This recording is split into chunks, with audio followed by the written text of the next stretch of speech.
Friends, welcome to this video.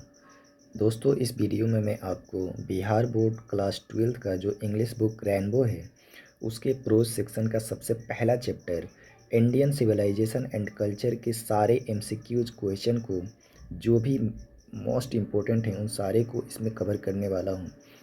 तो यदि आप क्लास 12 की परीक्षा की तैयारी कर रहे हैं तो इस वीडियो को बिल्कुल भी स्किप ना करें, क्योंकि इस एक वीडियो में आपका पहला चैप्टर पूरी तरह से कंप्लीट हो जाएगा ऑब्जेक्टिव के मामले में।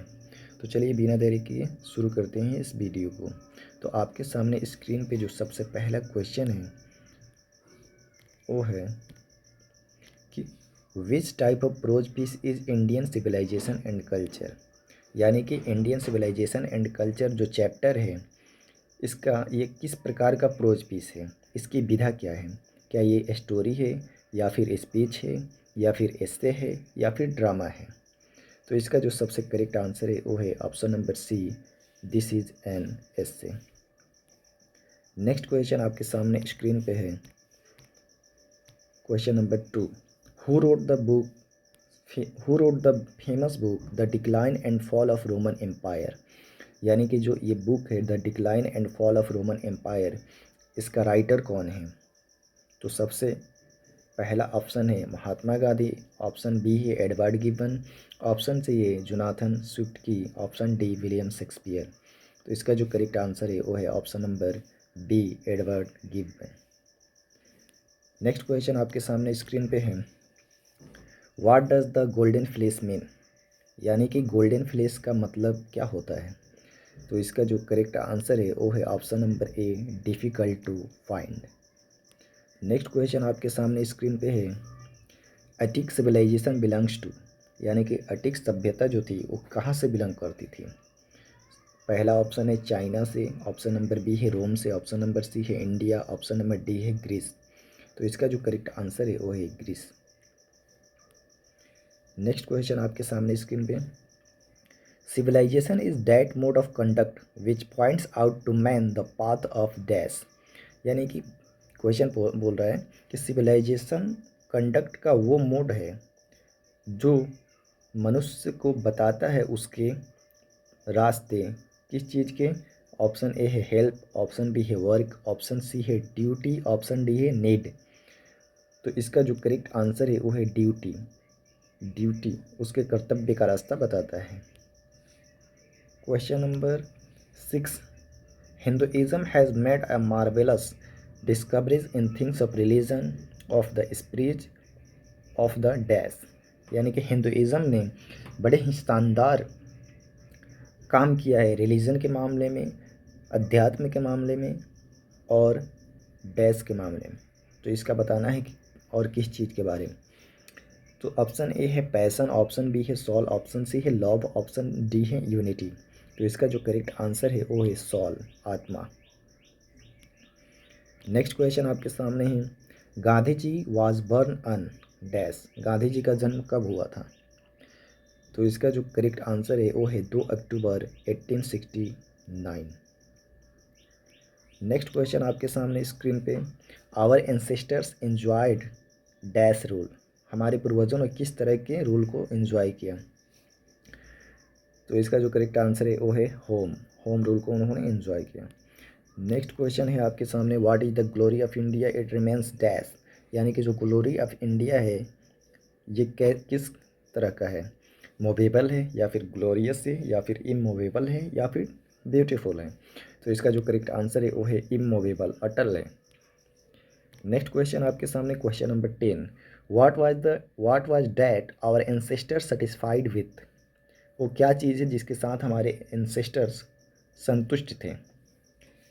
सिटीज़ के साथ यानी कि शहरों में या फिर टाउन में या फिर स्मॉल छोटे छोटे गाँवों में या फिर प्रोविंसेस में, सूबों में। तो इसका जो करेक्ट आंसर है वो है स्मॉल विलेजेस। हमारे पूर्वज छोटे छोटे गाँवों में संतुष्ट थे। नेक्स्ट क्वेश्चन आपके सामने है, who has written Indian civilisation and culture. यानी कि इस चैप्टर को इंडियन सिविलाइजेशन एंड कल्चर को किसने लिखा है, जाकिर हुसैन या फिर महात्मा गांधी या फिर एंटो चिको या फिर मनोहर मालगांवकर। तो इसका जो करेक्ट आंसर है वो है महात्मा गांधी। नेक्स्ट क्वेश्चन आपके सामने है, which one of the following is the autobiography of Mahatma Gandhi, यानी कि निम्नलिखित में से महात्मा गांधी जी का ऑटोबायोग्राफी जीवनी कौन है? लॉन्ग वॉक टू फ्रीडम, या फिर द ग्लास कास्टल, या फिर माई एक्सपेरिमेंट विथ ट्रूथ, या फिर यस प्लीज। तो इसका जो करेक्ट आंसर है वो है my experiment with truth. Option number C the correct answer. Next question in front of you on the screen. Who were pharaohs? Pharaohs कौन थे? क्या रूलर्स ऑफ इजिप्ट, इजिप्ट के रूलर्स थे, या फिर रूलर्स ऑफ रोम, या फिर rulers of Greece? तो इसका जो करेक्ट आंसर है वो है रूलर्स ऑफ इजिप्ट, यानी कि इजिप्ट के शासक थे वो प्राचीन समय में। नेक्स्ट क्वेश्चन आपके सामने स्क्रीन पे है। With which one of the following general was Mahatma Gandhi associated, यानी कि निम्नलिखित में से किस पत्रिका के साथ महात्मा गांधी संबंधित थे? तो इसका जो करेक्ट आंसर है वो है यंग इंडिया। नेक्स्ट क्वेश्चन आपके सामने है, question number 15। Indian civilisation worships, Indian civilisation किस चीज़ की पूजा करता है?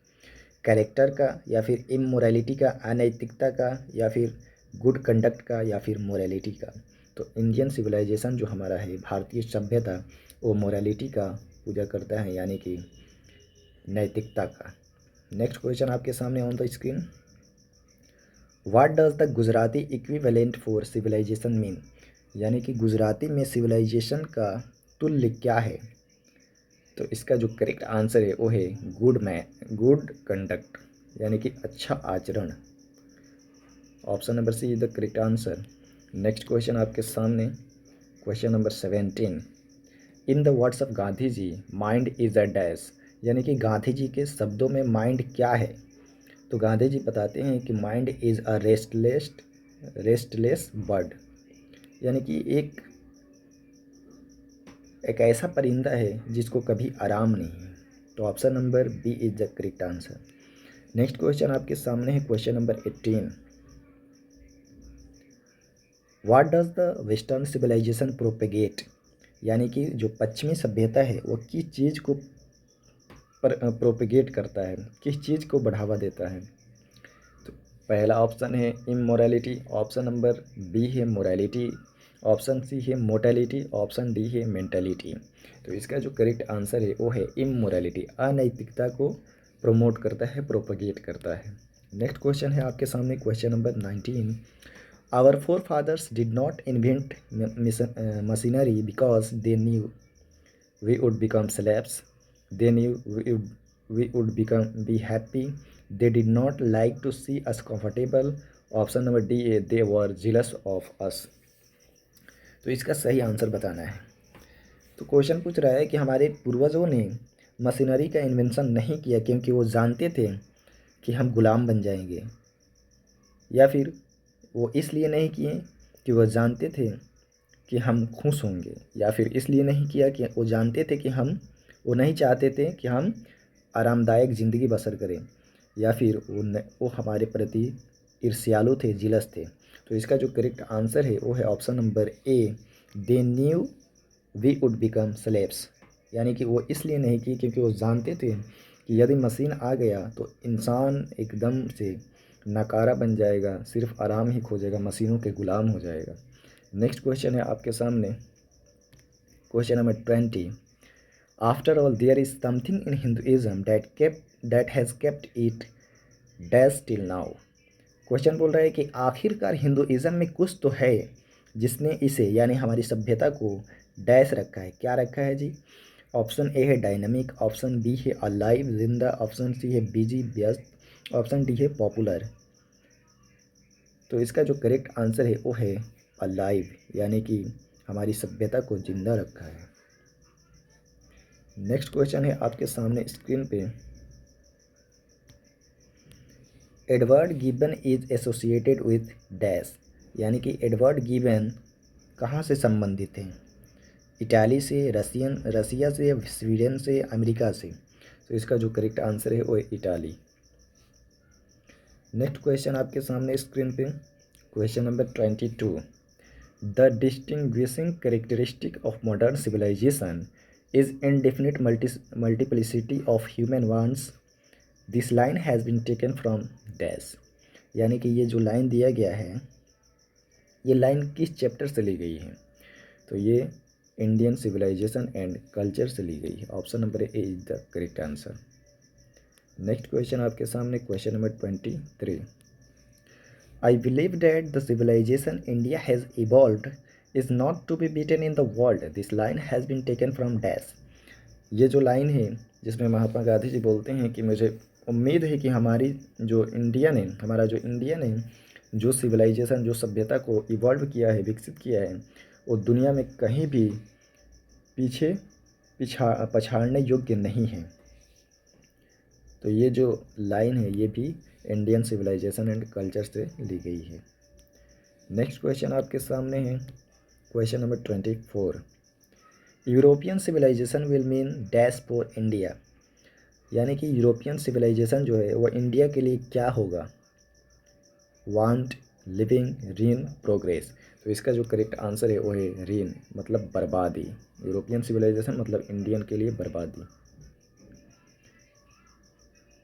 बर्बादी। नेक्स्ट क्वेश्चन है आपके सामने, and the last question, Gandhi ji died at the hands of fanatic on dash, यानी कि गांधी जी का मृत्यु एक फैनेटिक यानी कट्टरपंथी के हाथों से कब हो गई? 31 अक्टूबर 1948, या फिर 30 जनवरी 1948, या फिर 30 मार्च 1948, या फिर 30 मई 1948। तो इसका जो करेक्ट आंसर है वो है 30 जनवरी 1948। तो ये थे कुछ मोस्ट इम्पोर्टेंट क्वेश्चन आपके पहला चैप्टर का, जिसके बाहर शायद ही कोई क्वेश्चन आपके एग्ज़ाम में इस चैप्टर से आए। तो यदि आपको वीडियो अच्छी लगे तो लाइक और सब्सक्राइब करना ना भूलें, क्योंकि इस प्रकार की और भी वीडियोस इस चैनल पे आती रहेंगी। तब तक के लिए धन्यवाद। जय हिंद क्लास।